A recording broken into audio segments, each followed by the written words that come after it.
Okay, so we are going to officially call the regularly scheduled Planning Commission meeting of May 11th to order. And let's reflect that Planning Commissioner Tom Ludden is absent today, but the rest of us are here. And if Commissioner, who's doing the pledge? Commissioner De Almeida is going to lead us in the pledge. If you could all please stand.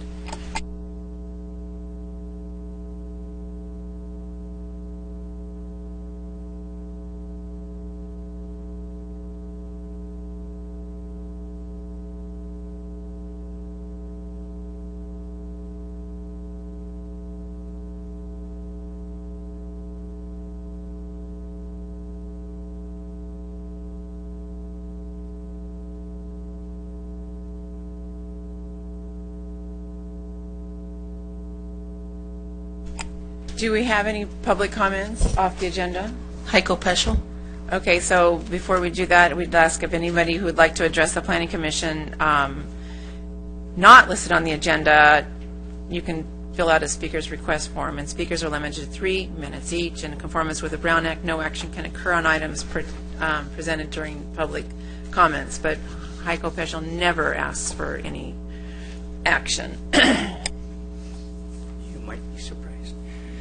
Michael Peschel, 4 Perel Avenue, Foothill Ranch, and you might be surprised. No action tonight anyway. Rumors are flying thick and fast that Toll Brothers are looking at the Nakasi Brothers nursery with lust in their eyes and houses to build. So since they have to go through you to get anywhere, I want to get there first. Things that I see about the nursery property before you develop it: access, ingress, egress, etc., and so on. Right now, there's only one road into the nursery itself, and it crosses one of the few bike trails that go through town. At the point where if that should become a real road, it would be nice to do something about that bike trail, either raise it, lower it, move it, or whatever. Another thing about that is, in that area where that bike trail is, there's a nice little park. Hardly anyone knows about it unless they work right there. It would also be very nice if we could ask the Toll Brothers to stretch that park a little bit. Not much, just a little bit. Third one is, and this is not yours directly, but has to go through the school system. Our school system, since Baker Ranch was developed, Lake Forest Elementary has taken a hit. The traffic up there is amazing. I try to avoid that whole part, and I live there. That whole part of the area there during school times. If we could con them into giving some property for an elementary school and a middle school / intermediate school, so that the folks in and around this area, and there will be more houses, have a place close by to go to and don't have to clog up the Foothill Ranch neighborhood with all that traffic that they're doing now. Those are the important parts. I hope you guys are still working on becoming the traffic committee as well as the Planning Commission. I'm sorry, Traffic Commission as well as the Planning Commission. Anyway, thank you all. Thank you very much. So at this time, I'd like to reorder the agenda, and we're going to pull items 3 and 4 up, and we're going to send 2 down. So with that, we have a presentation item number 3. I think if I could suggest that we take the consent calendar and then reorder the public hearing items. So let's take item 1, the consent calendar, and then move to item 3. Details. We forgot 1, we being me. Okay. So let's take 1, and then do you want a motion to reorder the agenda? Okay, well, since we're talking about it, why don't we reorder it now? And I would love a motion. So move. Okay, it's been moved and seconded. Is there any discussion? Okay, hearing none, let's vote.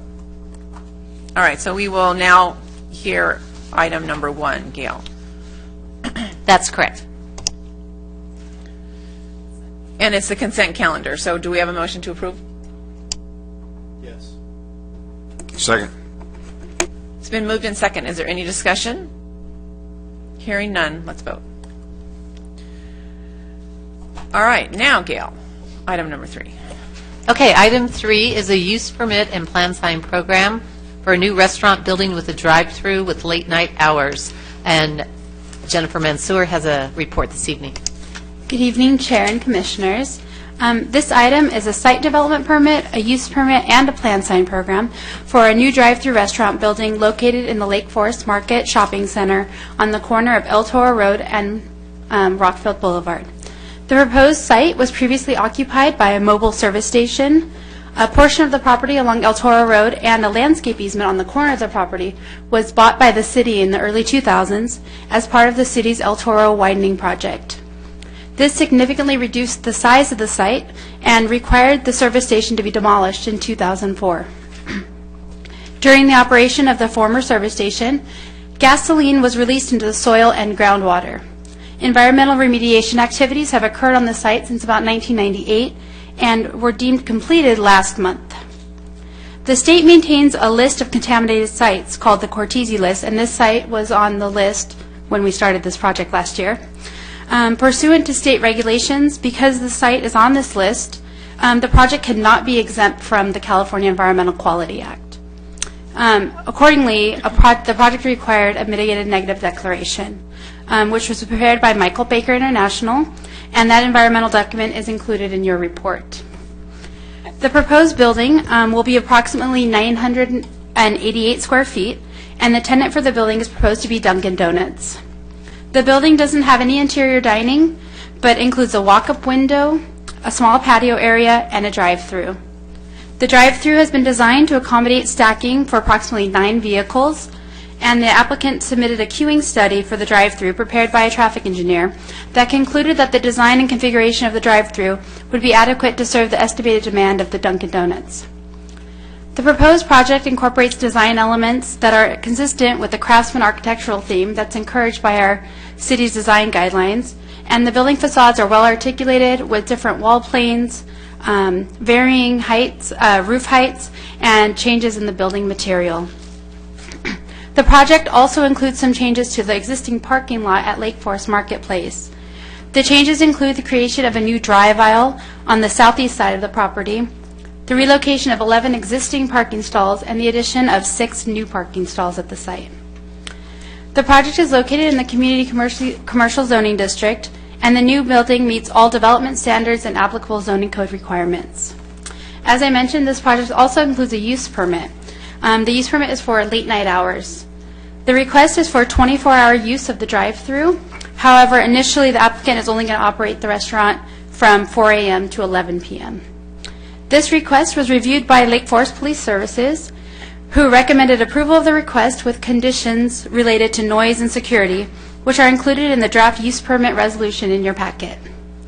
This project also includes a plan sign program for the drive-through signage.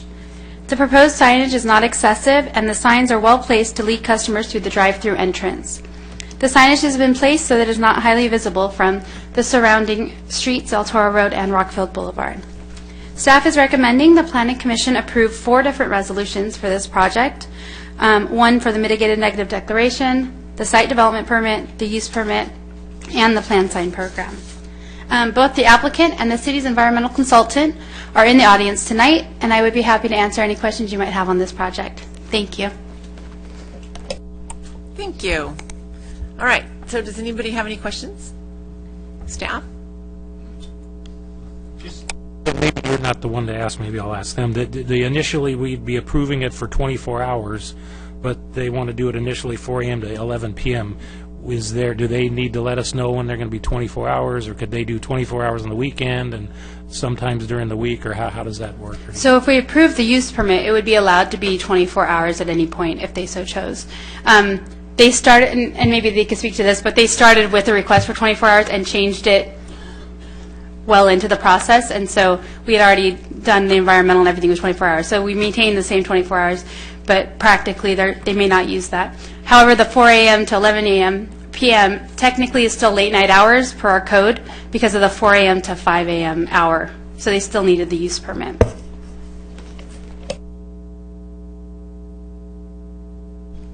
No other questions? Okay, so do we have speakers on this item? Joe Haupt?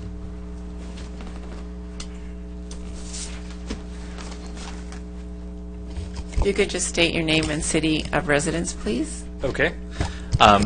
Joe Haupt, Ladera Ranch is my city of residence. I'm with Spectrum Development Group. We are the developer and operator and the applicant for the proposed project. And I just want to thank the Planning Commission for your time this evening to hear this matter, and also thank staff for the 16 months of time we spent working together on this project. This project was quite the ship in a bottle, so to speak, of extremely small site with, no obvious other economic use. And it was great. It was a great partnership, and we enjoyed the process thoroughly. And I think we're very proud of this project, and we'd love to answer any questions you have. Our traffic engineer is also available here if you have any questions related specifically to traffic. Okay? Does anybody have any questions of the applicant? Yes. I may have one, and it'll come up at some point in time. With the remediation, you still have that small structure that's going to be, placed there. At some point in time, we're going to be able to remove that. Is that not correct? So actually, as of last month, they can remove it, and it's going to, we have a condition of approval in the report that it's going to be replaced with landscaping. Okay. Then the next question, I noticed in the report that they're going to have venting underneath of the, that will remain in place and be operational for how long? For the Forever. life, for the life of the building. And actually, the venting is a passive venting system. So what it is in the sub-base, before they put the sand down for the foundation, they put these pipes in the ground, PVC pipes with holes in them, to collect any excess vapors. These pipes come up through a vapor barrier, piece of plastic we put down, then we put the concrete slab on top of it to make sure nothing comes up through the slab. And then those pipes punch up through the vapor barrier and go up through a wall in the building, all the way up to roof, just like a vent stack you would see on the roof of your house for a sewer. It's just a little piece of pipe sticking out of the roof. And it's passive venting, and it'll be there forever, life of the building. Okay. And we don't have any concerns with regard to that. It was just sort of a interesting deal that it's still there. That's why I'm asking. So it's regulated by the Orange County Health Department, and those were their recommendations for the project. Okay. And will it remain on that list for, once it's off of the list, is that when all this stuff gets to be, no more longer a concern or anything of that nature? I imagine it will be taken off the list. Okay, fine. Thank you. Just kind of the question I asked her with regards to, so we'd approve it for 24 hours, but you initially want to start at 11 p.m. Is there a plan for, maybe just to open on the weekends 24 hours, or what's the normal procedure on that, or just... When we filed this application, all of our current restaurants at that time, because this was flashing back 16 months ago, were open 24 hours. Since then, we've scaled that back because we've done some analysis and figured out that 1 to 3 a.m. hour, there's just not the business there. We have a crew there baking, obviously overnight, and we found that it just wasn't the business there. So we've halted that, and in this location, I think that this is very similar in terms of demographic and traffic to our Irvine location. We would probably stick with the 4 a.m. to 11 p.m., but at that point, by the time we made that change, as Jennifer pointed out, the use permit, the 24 hours already in there, and we would have had to go through and change everything for that. But we still need a use permit anyway, because we do need to open at 4 to catch those morning commuters. Okay, so like I said, you may never be open 24 hours. May never be open. It's highly likely. It's more likely than not we will never be open 24 hours. Okay. Thank you very much. Do we have any more speakers on this? Heiko Peschel? I didn't know where it was till you mentioned the gas station. Heiko Peschel, Fort Perel Foothill Ranch. And when the gas station was mentioned in the old days, there was a mobile station at the corner, and right next to the mobile station was a liquor store. That was the only liquor store in this part of the world back in the 60s when we first moved here. The problem is, when the city redecorated that whole area, there's one thing I think they forgot. They forgot to put in a right turn lane there on El Toro Road onto Rockfield heading toward Lake Forest. That right lane on El Toro Road as you're approaching the freeway gets the most traffic because everybody wants to go on the northbound freeway. So if you wanted to make a right turn there, you have to wait for a green light to get there or go through the Home Depot parking lot, one or the other. So when you're changing all of this, you might look at the possibility of adding a right turn lane. Thank you. I see notes being taken over there. Okay. Any more speakers? All right. So then let's bring it back up here. Does anybody have any comments on the Dunkin' Donut property building? I think it's a good use for this property, and it looks like it fits just fine, and so, all for it. Yeah, I concur. When we saw her have that small of a section, I was going, oh my gosh, what are we going to put in there? But I like the way the queuing takes advantage of the screening and extends the screening that's there currently on El Toro Road in Rockfield. I think the additions that you planned for the parking lot area is going to, it will help that center completely by not having people, and, the rationale for why it was there, I didn't necessarily, agree with, but anytime you can give more access to those back center areas without going down through the entire center before you, or half of the center before you can make a right to get up to them, is a definite improvement. I'm glad to see there was no request to open anything up on El Toro or Rockfield in conjunction with this, so I'm very pleased with what was brought forward. Robert, did you have anything? I did. I congratulate all of you on really, I think, a real superior solution. I think the additional linkage of the travel aisles really helps relieve, allows that parking lot to sort of breathe, because right now there's compound congestion there at the Bank of America driveway, and there's just all kinds of, delays there.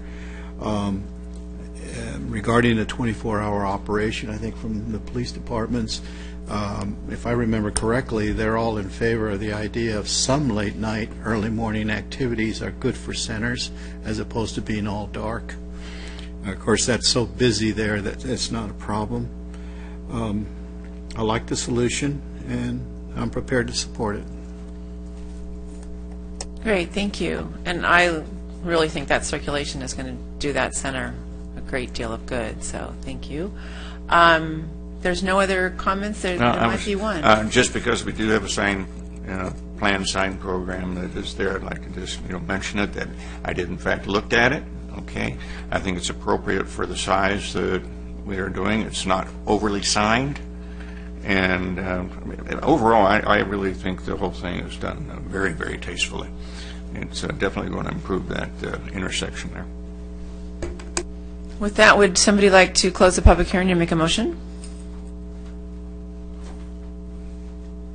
I propose that we close the public hearing and I make a motion that we adopt the staff recommendation on this item. Is that for all four of the Yes. items included? I will second that. All right, it's been moved and seconded. Is there any more discussion? Hearing none, let's vote. Motion carries. Congratulations, and welcome again to Lake Forest. Okay, so that moves us to item 4. Item 4.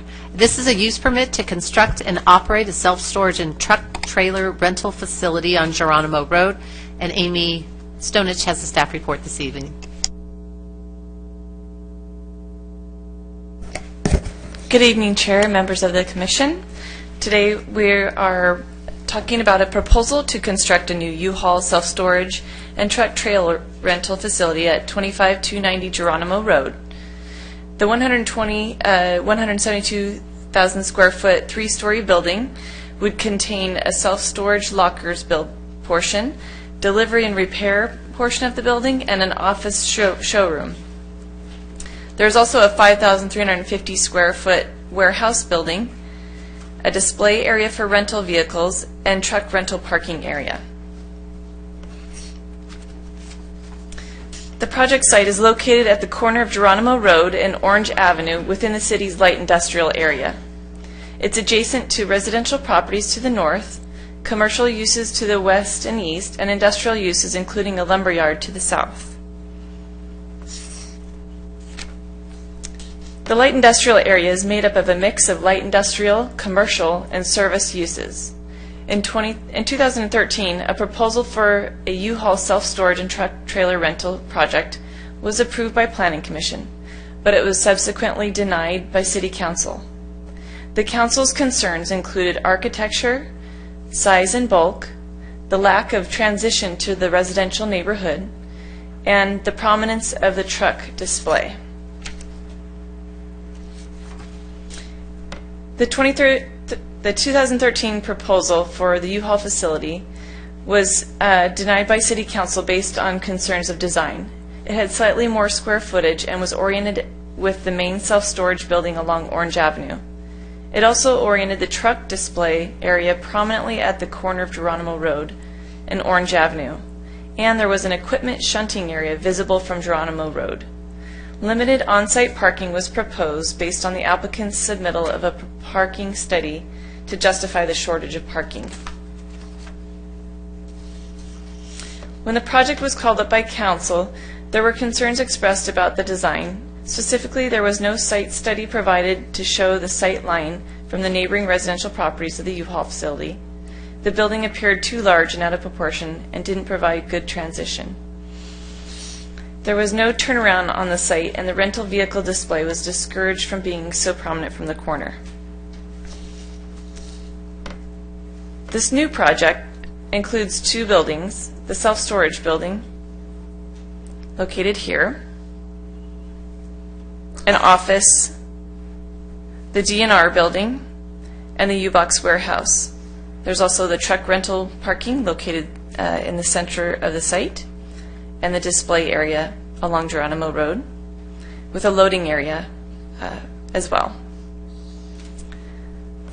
42 parking stalls plus 3 loading spaces, which is a total of 45 spaces, are proposed on site.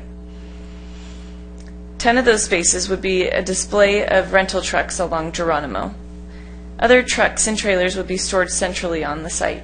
Long-term storage and truck maintenance will be done off-site at another location.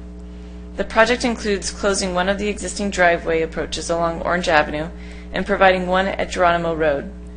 Trucks and other vehicles can enter and exit from either driveway. For example, the circulation can be seen here.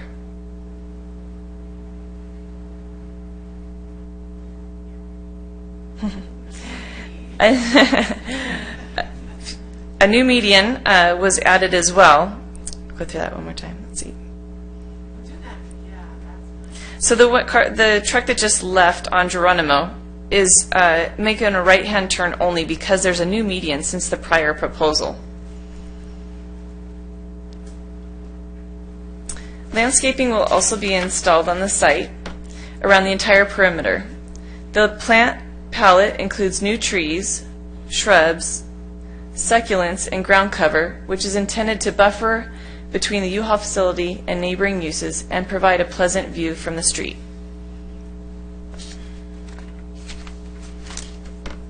The facility has been designed in a craftsman-style architecture with the use of quality materials and neutral paint colors.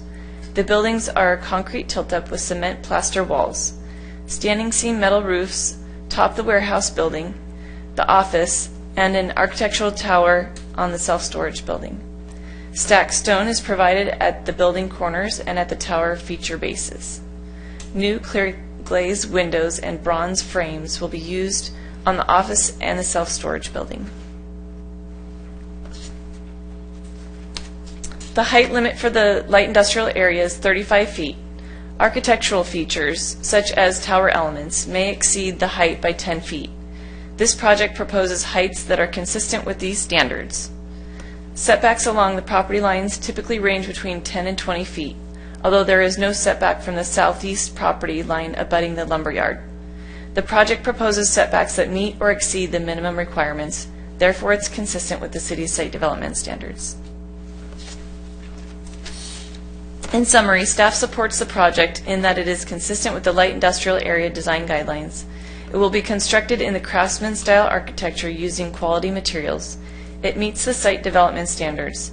The reorientation of the buildings provides good site circulation and buffers uses, and there is more sufficient parking on site.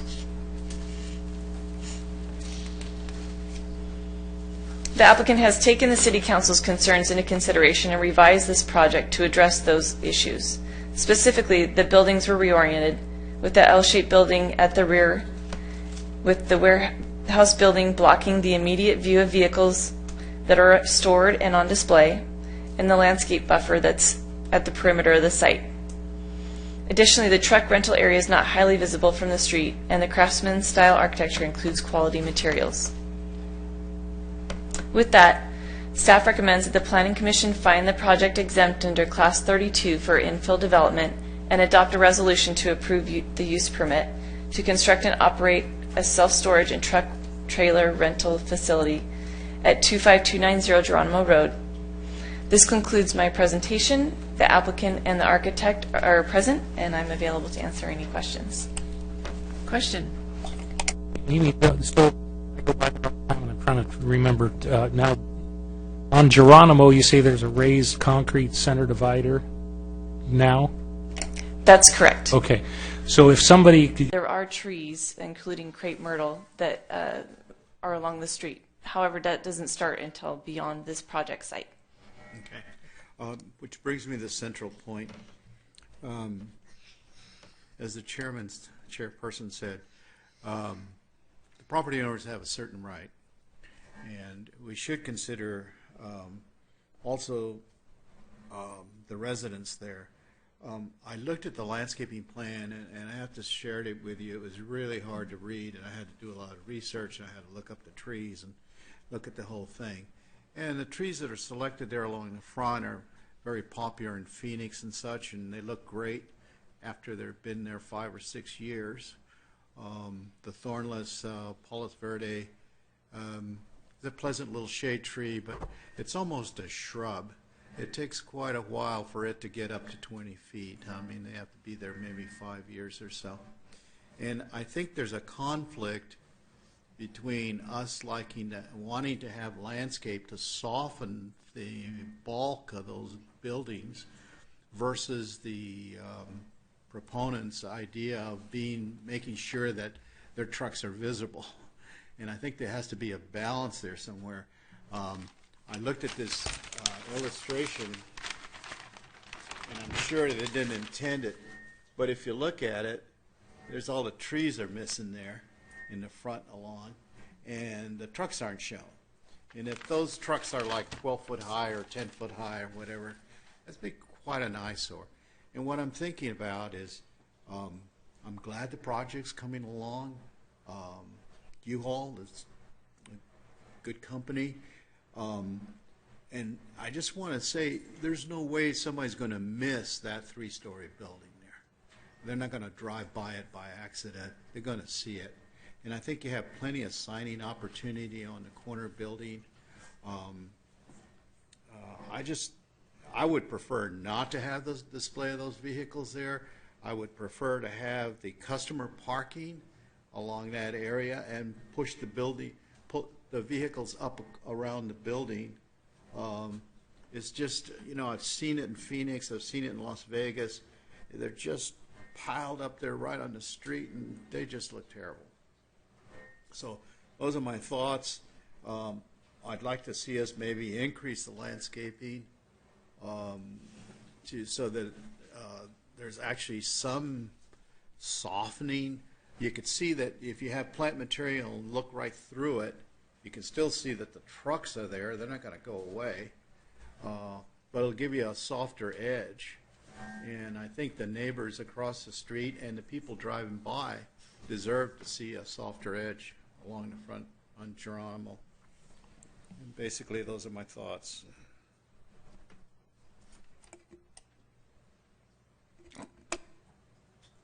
How many, besides the display area, how many parking, so I think I was counting, was it 28 parking places that we have for customers that want to leave their car or they're there while they're renting the trucks or something? I don't know if my count was off. Do you know?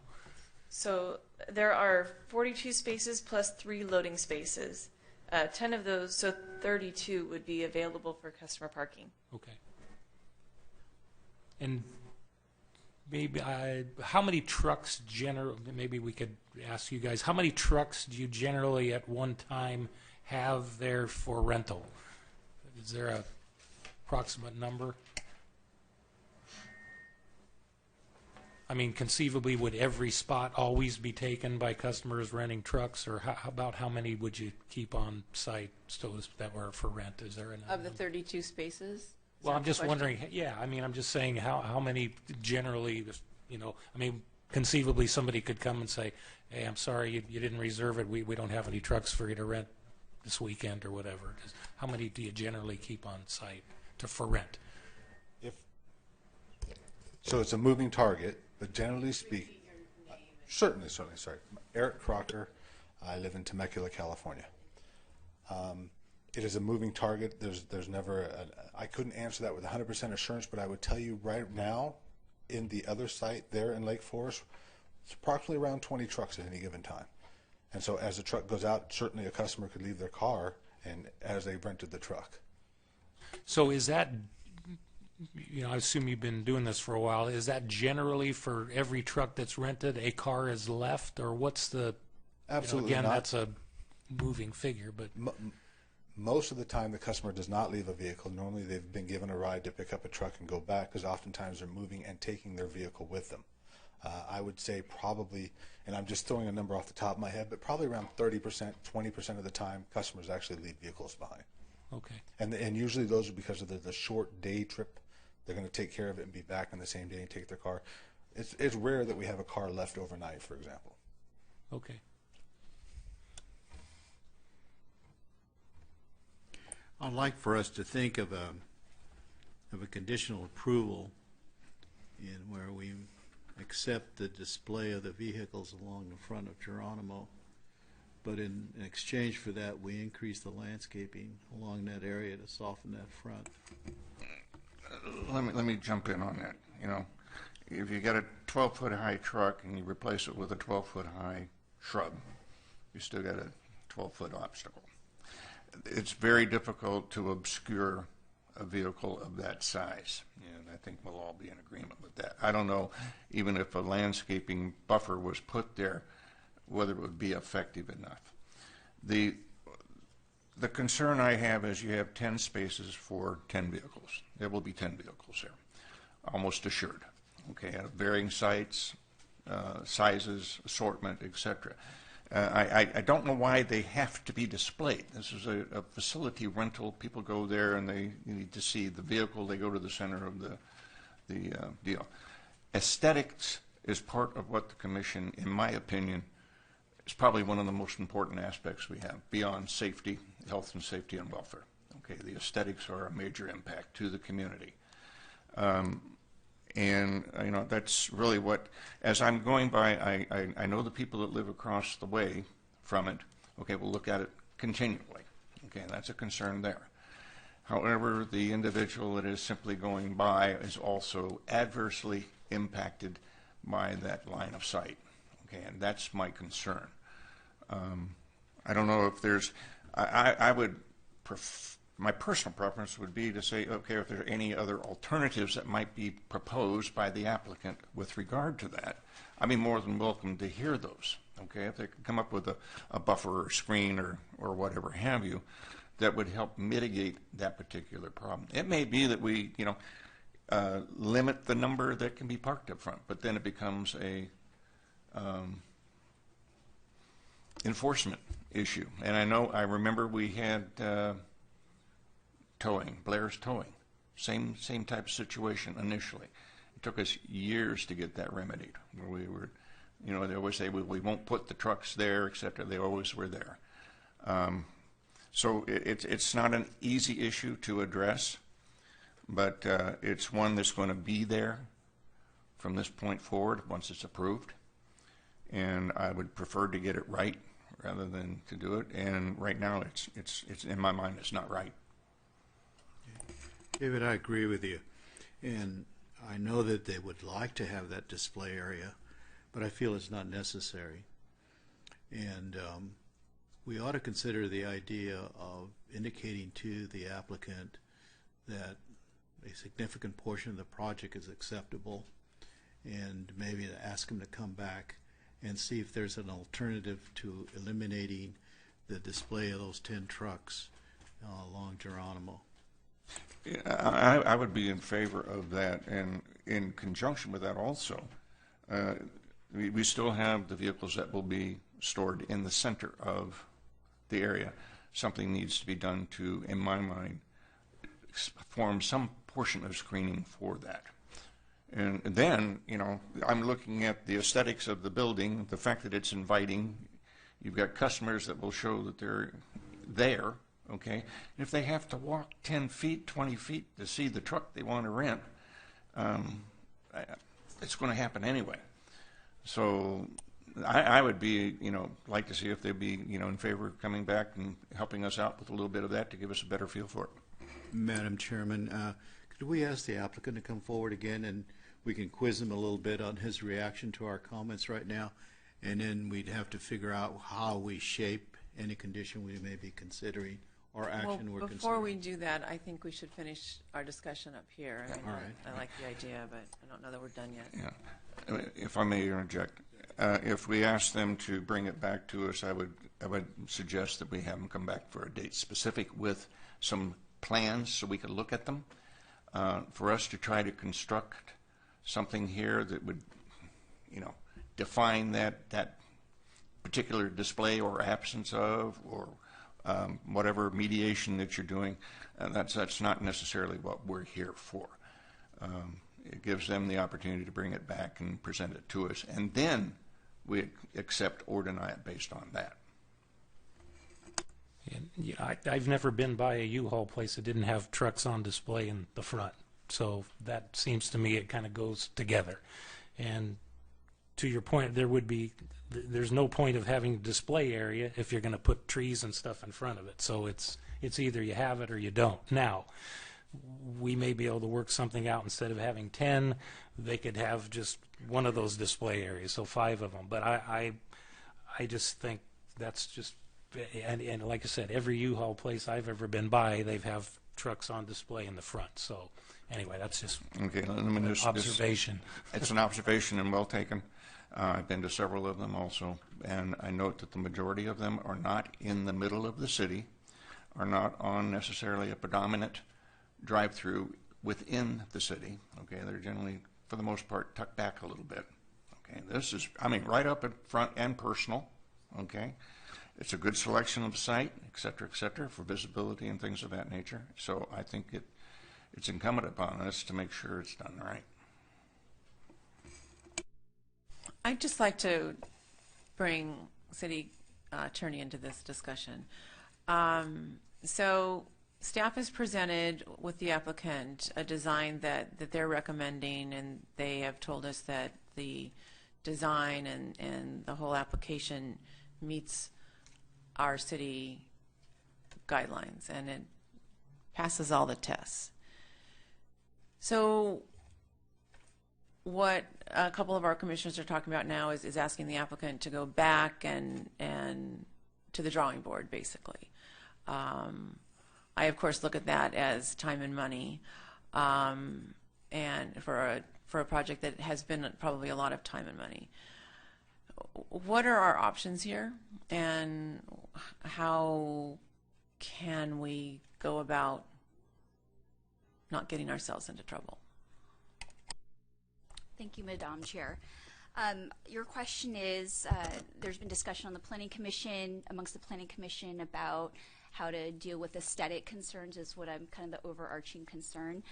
This is an application for a use permit. With any discretionary permit, the Planning Commission is tasked with making the findings to support or deny or conditionally approve a project. One of the discretionary findings is general health, welfare, and safety. Typically, aesthetics falls under that, and so right now there is a staff recommendation for approval, so that the proposed resolution has certain findings for each of those required findings, including general health, safety, welfare, and so right now there's the Planning Commission has various options.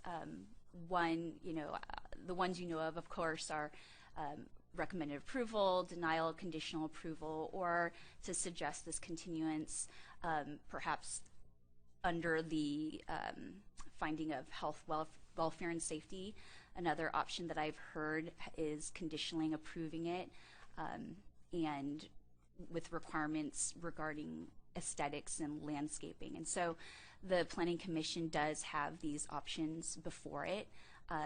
If the commission decides not to take staff recommendation, then we would bring something back in order to make those findings and taking the comments made on the record to make the appropriate findings. Or there's also that option to continue it and have staff continue to work with the applicant on the concerns.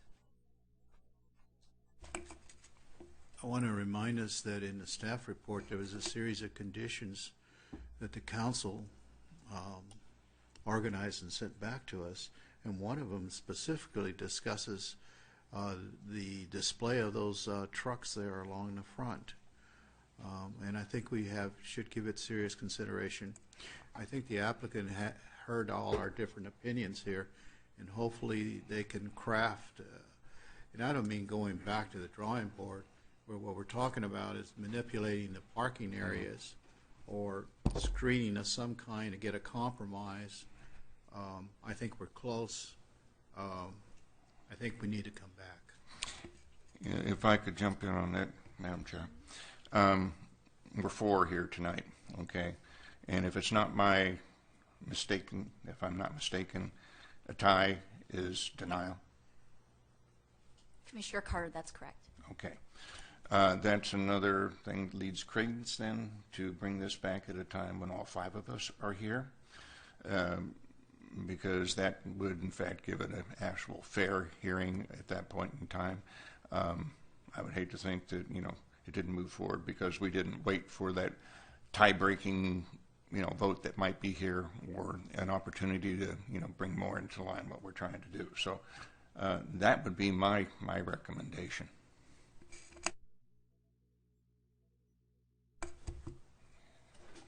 If I may, one last thought. In fairness to the applicant, you've heard all our discussions here. Do you have any comments before we take an action?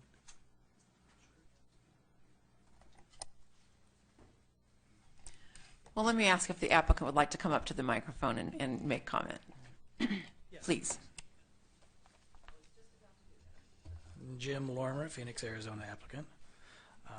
We are open to ideas of the trucks are there because we don't advertise per se for media. We advertise with our trucks. Auto dealerships have cars up along their frontage. That's what we do. We put our vehicles up for display at the frontage. And these are not necessarily vehicles that are going to be there 24/7. They're part of the rental fleet. They may come and go. There may be one day where there's no cars up there. So we can offer up additional landscape. We can do a berm. We can do a short wall.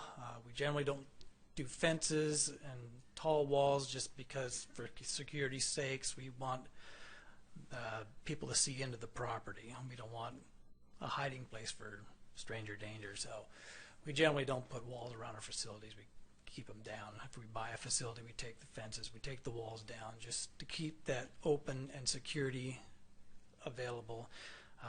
So we'd be willing to look at doing another option that might be acceptable. We did have display parking on Orange at one time, and we had it on Orange and Geronimo at one time, and we've eliminated that. Now we've put it back on Geronimo but shifted it to the other end of the building so it's not the corner, so it's less prominent. So the rendering, true, it doesn't show the trees. We're trying to display the building, so that's why the trees are not on there. So I don't know if you want to say anything, or am I able to say something? Sure. For recording, we just need your name again because we don't see you. We just hear Certainly. you. Eric Crocker, Temecula, California. In regards to the concerns about the frontline display and why it was necessary Jim touched on it, and I was going to use the same example about a car dealership and the fact that we don't advertise. It's the only way to tell. Everybody knows that U-Haul rents trucks. What a lot of customers don't know is how many different types of trucks. In fact, that we have cargo vans and pickup trucks. Many people don't know that. So, and as well as trailers, we do have open and enclosed trailers. Many people don't know that. So the only way to tell the public that is to have it on the street. Earlier mentioned, I believe Commissioner Armando mentioned that he had seen many U-Hauls with a frontline display, and Mr. Carter mentioned that it was because they weren't on the main streets. Well, if they're not on the main street, then I failed. We try to get on the main streets, and we are on the main streets in a lot of situations. And in those main streets, you will see a frontline display. If it's humanly possible, there's a frontline display, because again, we don't advertise. You don't see us on the news, billboards, newspapers. That's our display, and that's our advertisement. Okay, does anybody have any more questions of the applicant at this time? Okay, well, it appears that we're not going to take a vote on this tonight. Whether or not we continue, or I guess that's probably the best way to look at it. But before we vote to continue, I'd like to make sure that we've talked about several different things that we're asking this applicant to do, and I would hate for him to, her, go back to the drawing board, which is what it is, and come back to us in 4 weeks or 6 weeks or whenever, and then we say, oh, gee, we thought of this now.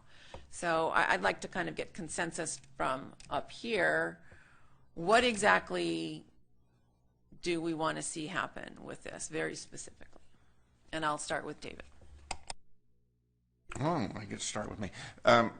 Okay, I'm just going to make one comment, and I'm not trying to be, argumentative. The only difference we have is our industrial center happens to be right in the center of the city. Most predominant place you can put it, right in the center. That's the point. My only issue is the display of the vehicles in the front, the number, and the fact that they are not have any attempt whatsoever to screen them. And also the visibility of the trucks behind them will be readily visible from the street. Okay, you mediate that, and to my satisfaction, that's the only concern that I really have with this. If it means limiting the numbers, that's maybe an alternative, whatever you come up with regard to that. But that's really my main issue, is the fact that it's on the main frontage of one of our main thoroughfares through the city. Great for the activity, okay.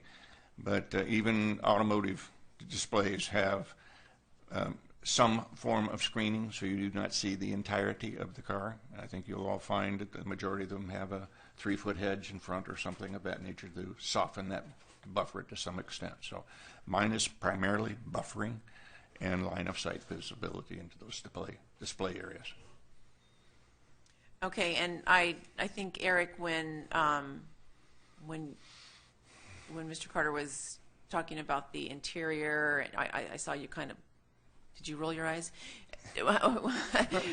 Do you need that whole area for the turnaround for the clients? I mean, I know that every day I rent a U-Haul, it's a scary thing. So to go in and out of small spaces, logistically, how do you respond to Commissioner Carter's request? You are absolutely right, Madam Chair. That's the space that's in the middle. We have actually looked at and designed it in such a manner that is the space that's going to be required to move the trucks as well as the trailers safely on that lot. I don't know how much, if any, we could reduce and or put up a screening wall inside the property there that wouldn't impede the traffic flow or wouldn't impede the turnaround for customers with trucks and trailers. I understand. And that's why I pointed it out, that you can see that there's difficulty there, and it's because there's a radius that has to be considered with the size vehicles that you're proposing putting on the site. So would you be okay if we just did the front? Or, excuse me, if they just revised the front in some way? and then left the interior with the safe turning radius? Knowing their architect, I'm sure they can come up with some ingenious, way of approaching that. I can interject. I can't say that, I'm going to accept whatever they bring back. I will not do that. I can't do that. Okay. Well, I don't expect you right now to do that. No, I'm but just. I'm focused just on my area of concern, and that is it. Targeted. Boom. That's it. May I address one thing you brought up, Madam Chair? May I? Yeah. You mentioned perhaps that auto dealerships typically have a 3-foot screening behind. I'm not sure the actual height. You might be right on. I'm not sure. I'd be happy to come up with a 2-foot screening along the front of the trucks to help ease, if that would make a difference for you. Put up a 2-foot screening of hedges along the front to kind of shield the display. Yeah, there's the possibility of a hedge screening, different kind of tree material, something, just so that I can see that I'm not seeing just stark truck. Okay, I can't define it better than that, and it's just But I do I need to see that particular lot improved. I think this is a great stab at it. I just want to get it right. Okay, Commissioner De Almeida. Yes, first, let me give you an encouraging thought. We're almost here. We're separated by very little. And you said the architect was here? Let me address my comments to him. I understand the importance of the display and having those vehicles and the fact that that's the way you do things. What I'm hoping that you would consider to do is the idea of coming up with some combination. We don't want to say to you, do this, put that, or whatever. Use your own judgment on what you think will work better, but try to soften the edge along Geronimo so that you can see through and you can see the display vehicles and, of course, the bulk of the buildings there. But there's a soft edge, some kind of a transparent edge. So it might be a combination, and I don't want to put thoughts in mind like walls or this or the other, but use your creative powers to try to figure out how you might soften that edge. Those are my thoughts. Do you want to say anything, Ken? Madam Chairman, Ken Carroll, Principal Architect of ARE Associates. I'm also a resident of Lake Forest. To address your concerns about the parking of the vehicles in the center of the site, that area is actually depressed about 5 feet, 6 feet or so.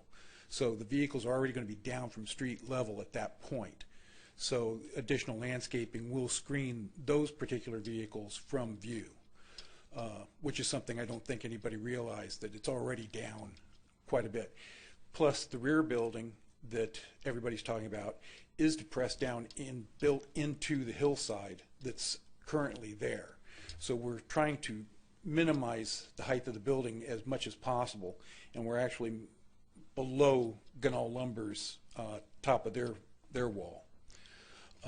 So the screening we could potentially do at the front would be for the display trucks, and we're more than happy to work with the city, with Amy, on some kind of screening process that would help reduce the visual impact that would occur. Thank you. We like agreeable applicants. I think that's all we need. So Commissioner Carter and Commissioner De Almeida has suggested their concerns with this project, and now we'd like to hear from. I'm just going to say the display vehicles, as I'm looking at the diagram, are parked diagonally face in. They're not stacked along each other along Geronimo. That's correct? There you go. Eric Crocker, Temecula. Yes, that is accurate. That they would be parked at an angle facing, not lengthwise, that you'd see the front of the trucks. Okay, I think somebody had mentioned something they were concerned about that, I but it's face in. I believe Commissioner Carter was referring to the trucks in the back area, that he felt that they would be parked that way, which at this point I don't know how they'd be parked, so maybe he's Nostradamus. I don't know. It might be. I don't know. And being that they're set down 5 feet or so, they're going to be kind of hard to see already from there anyway. Correct. Okay. Did you click your button again? I did. Yeah, no, I've got clicky finger Commissioner over here. Carter. Yes, I'd like to go ahead and make a motion, if I may. We keep the public hearing open, and that we move this to a date specific, to have them come back with renderings with regard to the display and screening. And Gail, do you have a date that might work, or the applicant? I guess we got to check with them, or If the applicant can meet our schedule, we would suggest June the 8th. too tight? Can we get a second on this first before we start? No. Has to be part of the. You want it in your motion? Okay. July 13th. It has to be a date. If it goes to date specific, you have All to right. have the specific date in the motion. We're offering a July 13th, so we had June 8th or July 13th. June 8th will work. Then I would make that to June 8th. I'll be here for June 8th, but not the third, or not the later, so that'll, Good. if that matters. So is that a Good. second? Well, Second. Oh, sorry. yeah, Go ahead.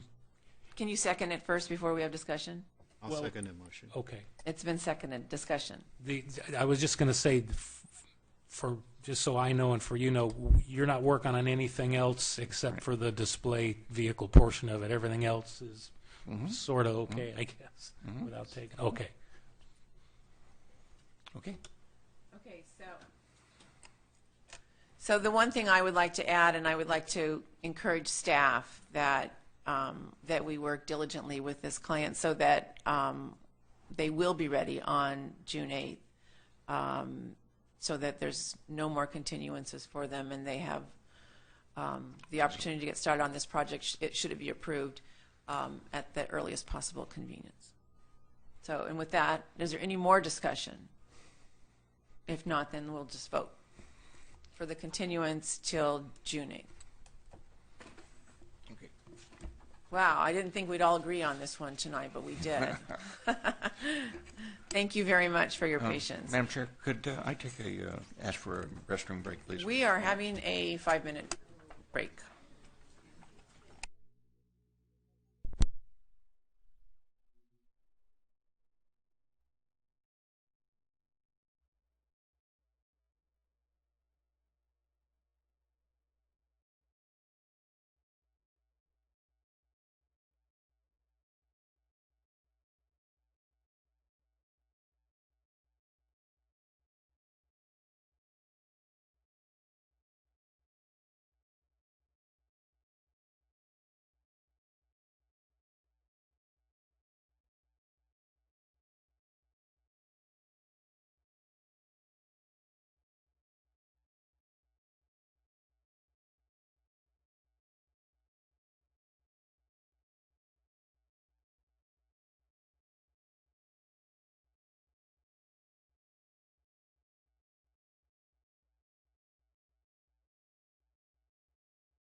So we'll call this meeting back to order, and we will continue with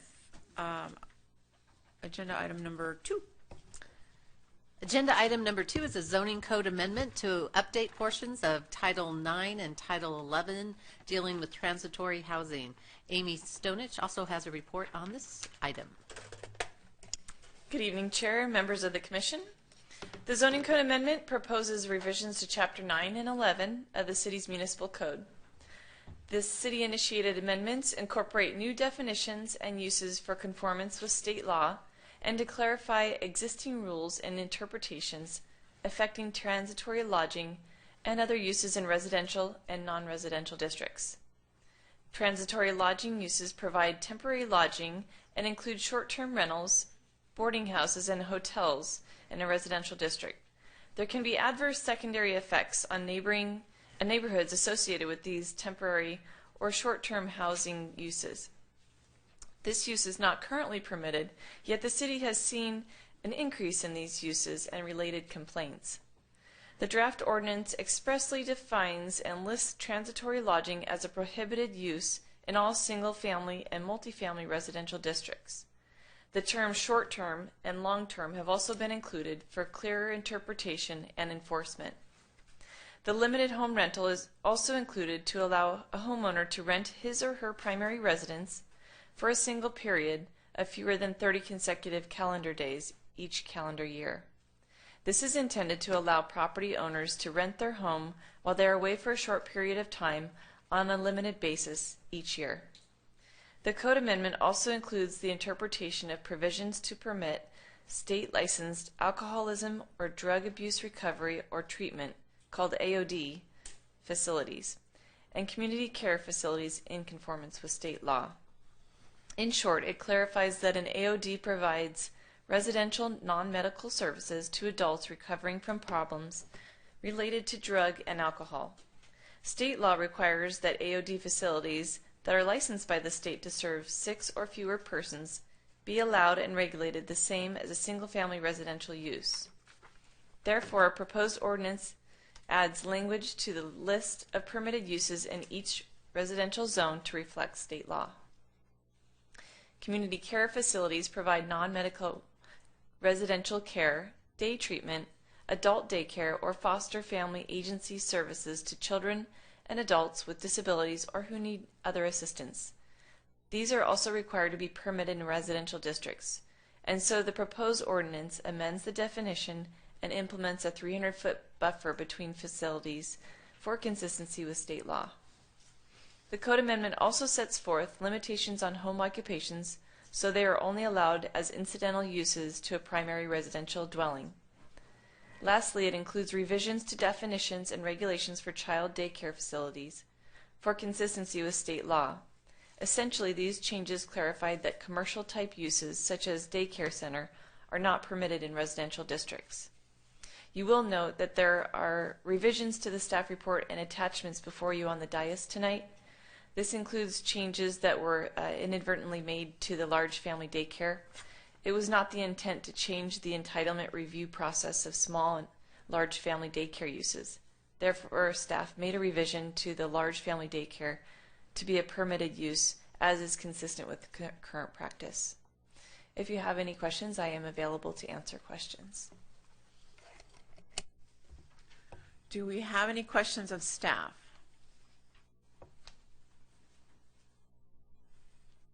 Okay, do we have any speakers? We have no speakers. All right, so we're going to bring it back up here. I think I'm going to start, because I had such success last time I started. I'm having some difficulty with this one because I like to go to the property owner rights, and so I think I might have come up with an idea that might be a little more maybe feasible, where we can honor one property owner's rights as well as another. I think I mentioned when we discussed this, when this hearing began a few weeks ago, that I was looking at 60 days as opposed to 30 days. And what we've learned since then is that actually I can rent my home for 60 days with this new proposal, because that's a long-term rental. So I would like to propose that we consider the transitory lodging changes to our zoning code, but instead of one 30-day rental, that we look at maybe 2 or 3. So that would mean if it were 3, we really could only rent to 3 different leases, 3 different families, 3 different people. Like maybe one in January. We're going to France in January, and then June we're taking the kids to the lake, and then in December we're going to visit Grandma in British Columbia. So that way, because I'm a property owner and I want to be able to do what I can and want to do with my property, I would have that freedom where it's not necessarily a problem for my neighbor when I might be renting out to several different people for here and there, or maybe my neighbor is renting out to several different people every other day. I just thought it was maybe a clever way of still retaining property rights for me as a homeowner who may want to rent out her home, but yet protecting my neighbor who probably doesn't want to see different families in my home every other week or every 3 days. What do you think about that? So in other words, instead of having to see this once a year, they have to see this 3 times a year.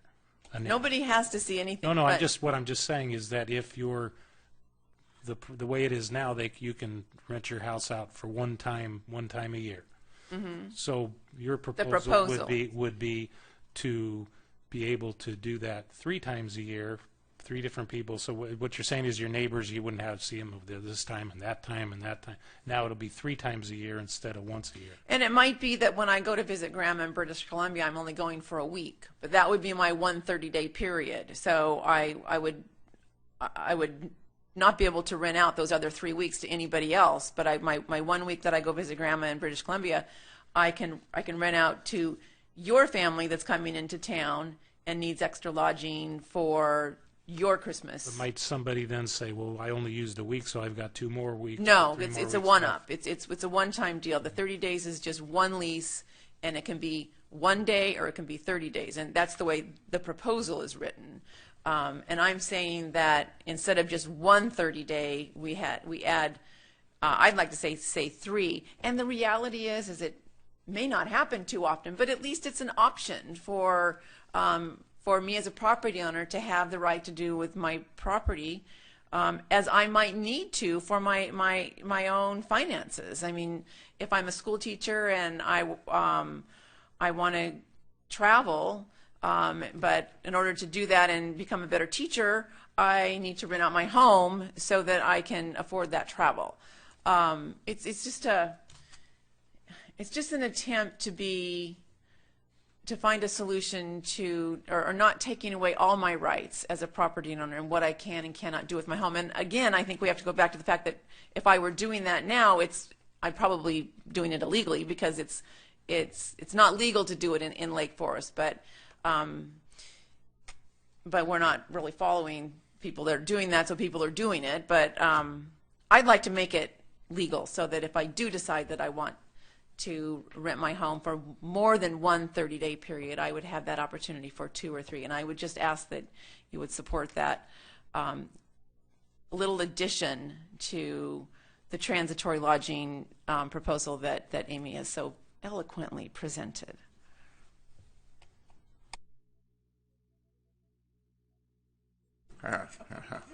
I'm watching two over there, and they're looking at me going, okay, what's he going to do? That's interesting. I'm glad, others had concerns. I look at this, there's 2 things that I see that we're doing in here. One, we're bringing ourselves into compliance with state.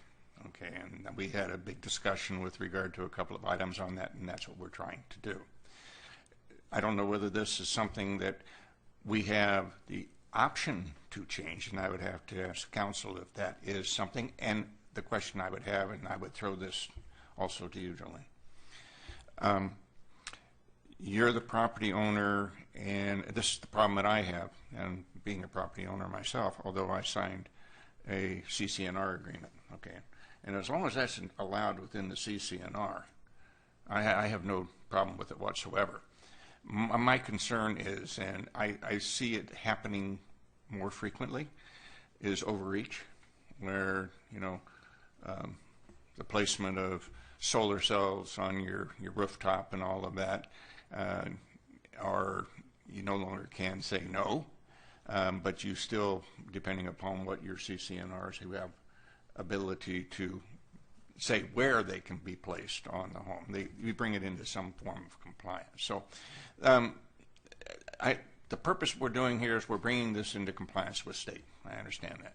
And I have no real objection to doing that. I just don't want this to assert the rights that individuals have who have signed agreements, okay, that expressly may, within the CCNRs, prohibit. Well, the CCNRs would win. I guess that's the CCNRs win. Pardon? Depends. Depends. Well, maybe that would be a question. So, but wouldn't a homeowner association CCNRs, it would trump anything we say tonight, that as long as it's within state? Right, Madam Chair and Commissioners, this is, I think what we're talking about is the limited home rental and the issue of the one-time ability to rent out a property for under 30 days, which is an exception.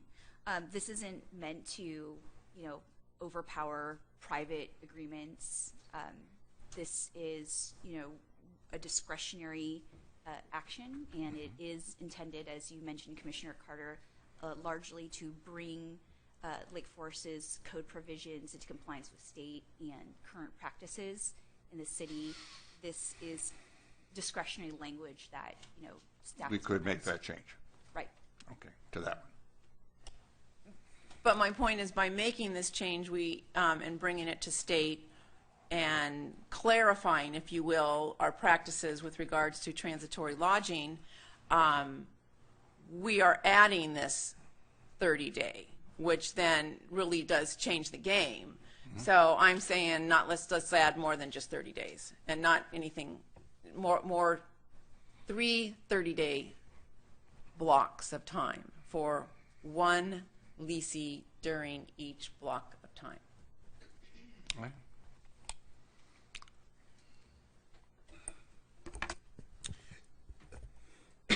I also support the rights of property owners. And while I don't see this happening very much, I would be opposed to just arbitrarily saying, hey, we're going to limit everybody to this. Because there might be people that would rent their homes around Easter or Christmas or something if they choose to do so. I'm not opposed to your idea of 3 periods. Real tiny minor detail here that bothers me. When we say a single period of fewer than 30 days, consecutive days, that's 29 days. If we said a single period of not more than 30 consecutive days, it would be clear. And if what the chairperson proposes would be to rent his or her primary residence for 3 periods of not more than 30 consecutive days in each calendar year, I'd be interested in staff's reaction to that. I'm inclined to support it. Thank you, Commissioner De Almeida. This is a discretionary policy call. This particular language is not required by the state law. It is proposed language. As such, if the commissioner wants to forward a recommendation to council suggesting that the council adopt a different regulation or standard, the commission is free to recommend, this tweak in the language. Did that answer your question? Do you need some water? No, I'm okay. Okay. Yeah. Got a police officer here.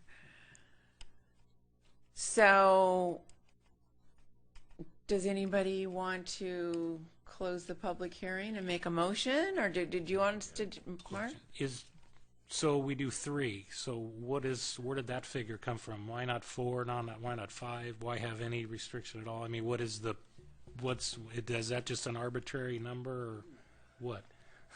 I'm just. Yeah, for me it was greater than 2. I know.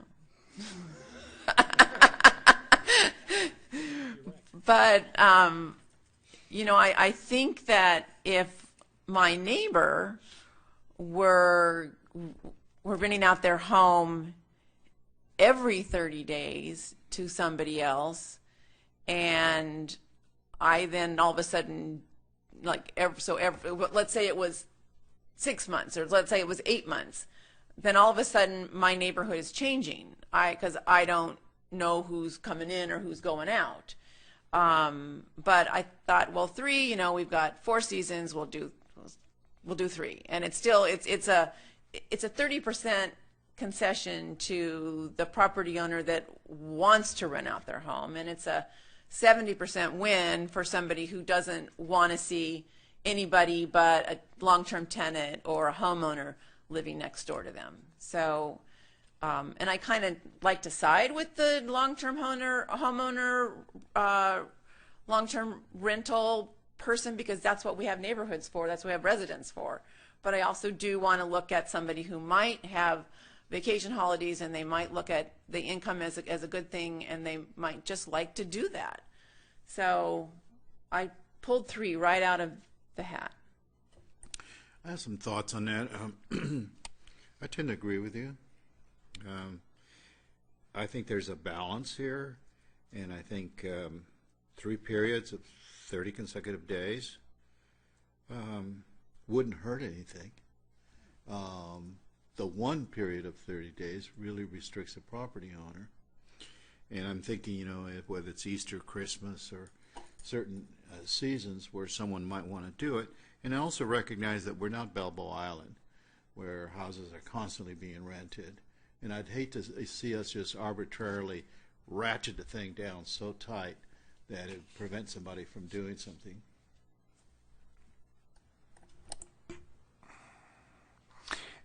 The only concern that I could see that could be raised, and I've already heard it in some deal, but I'm not objecting to what you're saying, but that's what hotels are in place for, is the long-term rental type things, and there might be some concern, with regard to that may be expressed. Not towards them, from them. You're taking away their client base. That's a harsh reality of, the homeowner being able to rent out his home. You've got, that's just, I know there's conversation, discussion going on with that in other communities in northern Orange County and in LA County also. But I'm not an objection to it. Yeah, I just think the likelihood of me renting out my home in January for 30 days and in March for 30 days, and it's really probably not going to happen. But I like the idea of having options. Yes, and when we look at the definition, it says limited home rental, as opposed to you have the right to rent your home however you want it to. You execute a lease, could be a year, could be 6 months, could be 7 months. I think what it says limited home rental. Well, anytime we go over 31 days, then we can do that. That's legal. I mean, if I just choose to rent my home out for 45 days and sign a lease for 45 days, the city or the state can't deny me that. It's the under 30 days that the state that we're regulating here that can be, correct? Right. Right now we're talking about the short-term rentals. The long-term rentals, which are defined as more than 30 days, that could continue in the city, and I believe that, that's the current regulations in the city that, right now, homeowner. So if I wanted to rent out my home for 31 days to one person and the next 31 days to another person, and so on, Under this proposed I'd be ordinance, cleaning a lot, but I could do that. that would be Right, so it's fine the under 30 days that we're looking at right now. So, are we clear? Can we have staff reaction to the chairperson's proposal? They love it. Madam Chair and Commissioners, this is definitely a policy call for this commission. Speaking from the city attorney's standpoint, like I mentioned before, this is not a state regulation. This is nothing that the commissioner has or, has to do or it is really a discretionary point for the commission to, support or not support this recommendation to council. And the city council is going to have the final say. I'd be willing to support 3 periods or 2 periods just as well. All right, so I think we may have exhausted the discussion. Do we want to close a public hearing and take a motion, or is there any other discussion on any other part of this eloquent presentation by Amy? I'd say go ahead and formulate it. Put it together. All right, well, I'll make a motion that we accept staff's recommendation for the transitory lodging changes to our zoning code with the addition of a 3 30-day period, they're less than 30-day period, and send that to the city council for their review. And if you would include in your deal the inclusion of the That's exactly what I was just going to say before you interrupted me. Exhibit A, and add Exhibit A to that. Thank you, Commissioner Carter. So that was a second if I included that? I'll second it. Okay. So is there any more, this has been moved and seconded. Is there any more discussion? All right, hearing none, let's vote.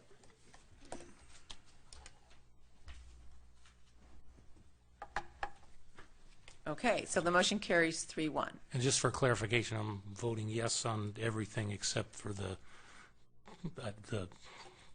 3-time 30-day extension thing or whatever. I'm voting for as it is. So if there's a clarification on that, I'm whatever. So that was my no. Well noted, thanks. Okay, so we are going to go on to item 5. Item 5 is also a zone change, and it's a zoning code amendment to Title 9 of the Lake Forest Municipal Code for accessory dwelling units to be consistent with recent changes to state law. And Amy Stonich has a short report on this. Good evening, Chair and members of the Commission. This is item for a zoning code amendment to address accessory dwelling units, ADUs as they're known, or second residential units as they were formerly known, based on recent changes in state law.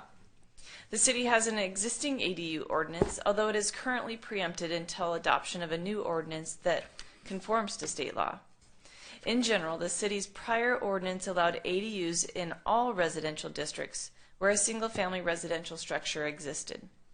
It required a recorded deed restriction for these units, and there was a maximum of 640 square feet. 1 additional off-street parking space was required for the ADU, and it could be provided on a driveway. The proposed zoning code amendment will incorporate the state regulations and some minor amendments that the city has discretion to include for Lake Forest. Essentially, the code will continue the practice of processing applications ministerially, but will now be subject to making a decision on the application within 120 days. It will also implement development standards similar to existing standards for an ADU within an existing single-family residence, in that it will be subject to the height, setbacks, and lot coverage of the main residence, and attached or detached units will be subject to the city's accessory structure standards. It will require a deed restriction to ensure that the property owner occupies either the primary or the ADU, and it cannot be sold separately. It will permit ADUs only in single-family districts, which contain a detached single-family structure on a lot with a minimum lot size of 4,000 square feet. It will allow the unit to be constructed up to a maximum size of 1,200 square feet, or 50% of the existing living area of the single-family dwelling. This is consistent with state law. It will require parking at one off-street parking space for the ADU. However, there are exemptions for ADUs that are located close to public transit or are part of an existing primary residence or accessory structure. And it will require an ADU permit for most new ADUs and building permits and the deed restriction for all ADUs. The proposed code amendment will make the city's regulations consistent with state law. Therefore, staff is recommending approval of the attached resolution, recommending adoption of the draft ordinance for accessory dwelling units. Thank you for your consideration. I'm available for questions. Questions of Amy? Mark? These are, can you rent, so you can basically rent out a room, or this is what this is for? That's correct. Okay. So if somebody wants to convert their garage into a living unit, they can do that? That's correct. Okay. And then I think I spoke with the attorney about this. If there's this is a state law type thing, correct? Correct. So that would trump a homeowners association that says you have to have a space for one car in your garage. Or I think she said that there's no case law, so we really, I guess I'm confirming that at this point we don't really have an answer to that. That's correct. Okay. Madam Chair and Commissioners, the various statutes regarding accessory dwelling units do not speak to CCNRs or HOA type of regulations. It's silent as to how the two interact. So at this point, it's difficult to say how the state would approach CCNRs or HOA regulations regarding accessory dwelling units and parking related to ADUs.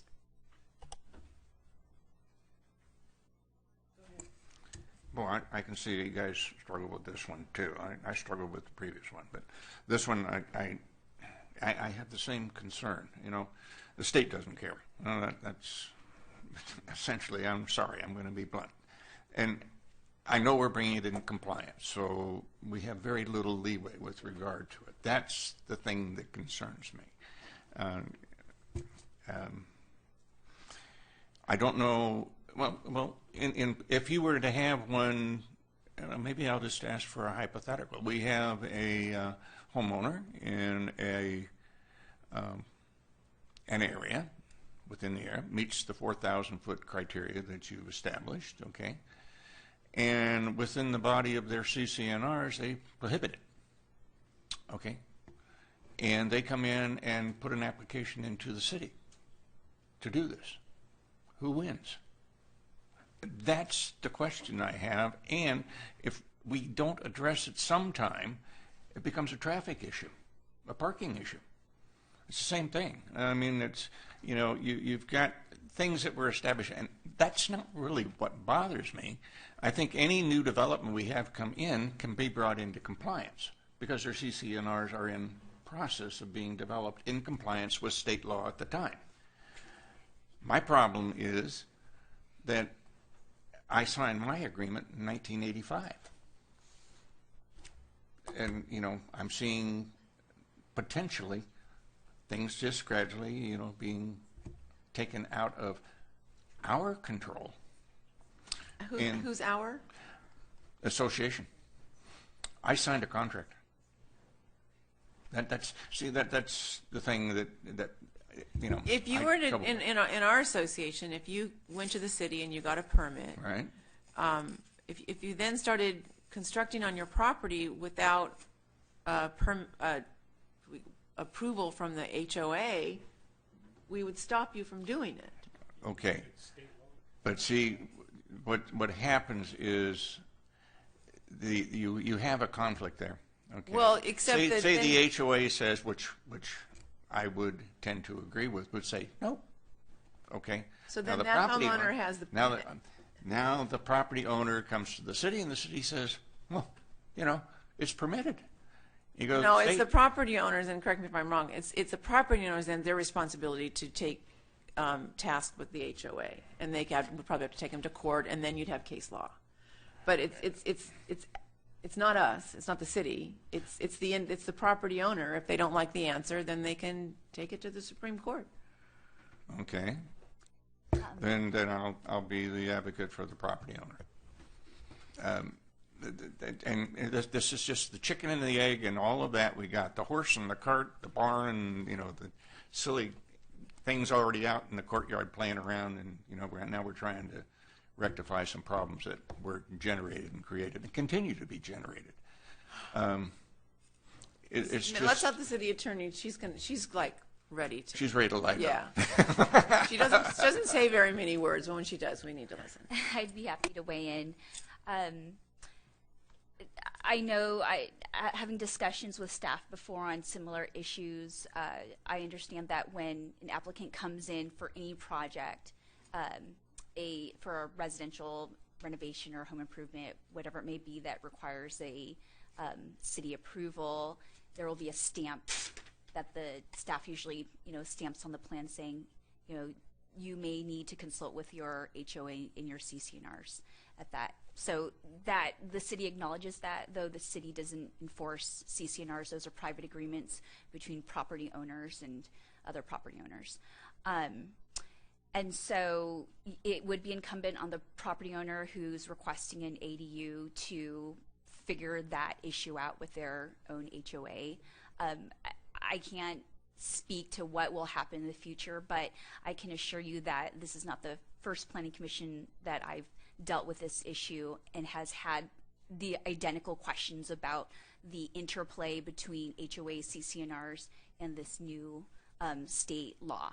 And so I've been on various planning commissioner weigh-ins as general counsel now, so I'm assuming that this is coming up at other planning commissions as well across the state.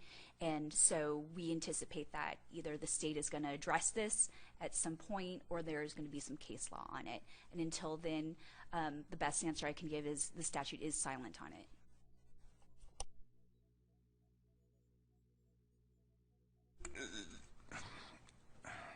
I'm going to support this because it's bringing it into compliance. Okay. I can't see where we have any option whatsoever to do that. That's the only, deal, although I have, angst about it. And this is the one you were putting or was that the previous one? I've lost track. No, this is not that one. This is, okay. It's the same type of issue. I'm not bothering this. I know. So anyway, I'm a compliance kind of guy. So sorry about that. All right. So do we have any speakers on this topic? Oh, there's no speakers, so let's bring it back up here. Do we have any more discussion, or do we have a motion? I just want to say I don't necessarily see it as a bad thing. You travel all over the country, you see all kinds of, even ranches would have another unit, or I think it's what's going to happen in the future. We're going to systematically densify all our urban areas. And I think that's a step forward in the eyes of the state as eliminating problems in doing so. Okay. But I don't think it's going to present a problem for us as a city, given the configurations we have. Until it reaches a certain point and it changes the character of the community. Then it becomes an issue. That's I'm not looking at today, I'm looking, down the road. I agree. It's coming to higher density regardless of, what it's going to be, but I'd rather that it came from within our community rather than being self-imposed upon our community. That would be my preference. I agree with you, but we don't have We don't, and I'd like to, you know, at some point in time get into that conversation, discussion where we could, you know, do that, but that's for another day. Okay, so can I call for a motion? Yeah, let's close the public hearing and approve staff recommendation and approve this. I'll second It's it. been moved and seconded. Any more discussion? Hearing none, let's vote. Motion carries. All right, so director's comments. Okay, I just have a few comments. I just wanted to keep you updated that the City Council recently took action on the new Planning and Traffic Commission formation. So we still need some additional time until the ordinance enabling those goes into effect, but we're looking at July 13th as a potential first meeting. And at the draft budget hearing earlier this week, the council also indicated that they would be appropriating some funds that would allow for some studies to be undertaken, and we also have a list of potential topics. So we're going to be going back with the council and prioritizing topics, but that's moving forward. I also wanted to comment that one of the speakers under public comments mentioned the Nikasi Nursery property, and as we had reported on the status log, months ago we had received a pre-application, which is a submittal before a formal application, and last Thursday we had an official filing of an application for a general plan amendment and a zone change for that property. So Toll Brothers is in escrow to purchase the property. They are holding some community meetings on their own right now just to inform the community. We just had the applications arrive. Our first step is to create a project description so that we can create a request for proposal to hire an environmental firm to do an analysis. Now, our process takes several months to do that, to create that RFP. And in the meantime, Toll is working on additional details for the project. So I mentioned a general plan amendment and a zone change. That's, you know, just a bubble diagram. So what we hope to have in the coming months would be a tentative tract map and an area plan that really starts to add some detail to the proposal. As with our previous OSA proposals, which many of the commission were not yet on the commission at that time, what we typically do is we'll take the commission out together, we'll get some vans, we do a site visit, we invite the applicant to come in very early on in the process and kind of do a workshop with the commission. You can exchange ideas and, you know, attributes and pros and cons and different things. So that's yet to come. We haven't scheduled anything like that, but that's what we do. So the commission gets to have a chance to give input early on in the process and to hear some of the developers' plans that they have early on. So that's where we stand right now, and we'll keep you involved. And tomorrow is a very important date. It's the groundbreaking for the new Civic Center, and it's at 10 o'clock. We have a groundbreaking ceremony. Some of us have worked on the project, Peggy included since 2004. So we are so excited to see this day come, and a lot of our landowners and consultants and former staff that were involved in the project all those years ago, of course, will be there at the groundbreaking. So I hope you can make it. That's all. The location's been changed. Where's the location? The location is at the terminus of Biscayne Bay, so it's right here beside City Hall.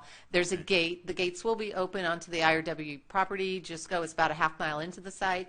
Wear comfortable shoes. It's obviously not paved or anything. And watch out for any bird nests. Okay, City Attorney, you talked so much tonight. No comment. All right, Planning Commission comments. I'll start tonight and just say that you know, I really thought the discussion with the U-Haul was very very good, and I appreciate the work that we all put into formulating our decisions, and I think that I'm hopeful that Amy's going to work with that applicant and come up with a better plan. And I'm going to miss the groundbreaking tomorrow, but I hope like the champagne bottle is big enough for everybody to enjoy. Don't you like break open a champagne bottle or something? No, we have the big scissors. Oh, the big scissors. Oh, you can't drink those. Okay, so. All righty. Who's next? You, Mark, you next? Yeah, just make sure the ones that aren't so used to working in the yard, when they pose with the shovel, they put the pointy end down, not the other way. Just, anyway, so, no other comment. My thanks to the staff. You make things very simple. And that's about all I have to say. Thank you.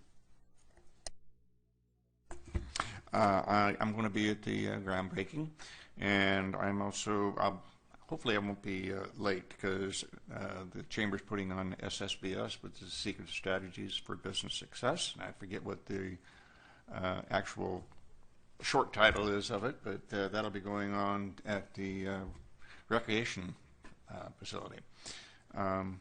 Lively conversations and discussion. I love it.